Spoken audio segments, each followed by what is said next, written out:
माहिती असतं की कोणता मुलगा पर्यावरणपूरक काम करतो किंवा त्याच्यात तो निपुण आहे किंवा तो 100% शाळेमध्ये येतो, त्याला हा आपल्याकडून हिरवा स्टार दिला जाणार आहे. त्याच्यानंतरचा हा पिंक कलरचा स्टार आहे. हा कशासाठी दिला जातो? असा क्रीडा, अजून गाणे म्हणण्यासाठी, अजून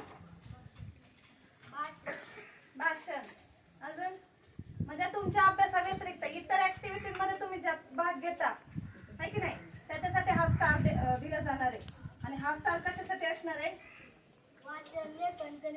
हा, रेग्युलर अभ्यास म्हणजे तुमचे शिक्षक जो तुम्हाला अभ्यास देतात तो तुम्ही रेग्युलर करताय का?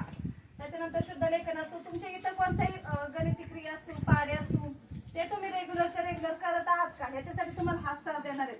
मग हे स्टार कोण ठरवत असतं?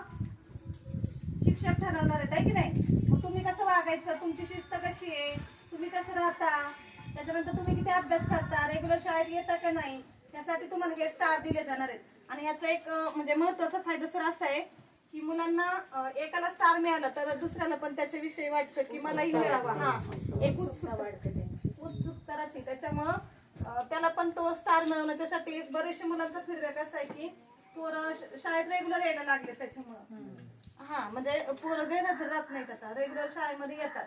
हा त्याच्या मागचा हेतू आहे.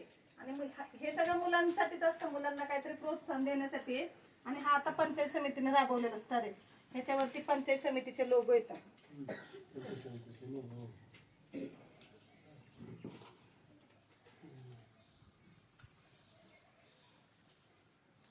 चांगलं आहे.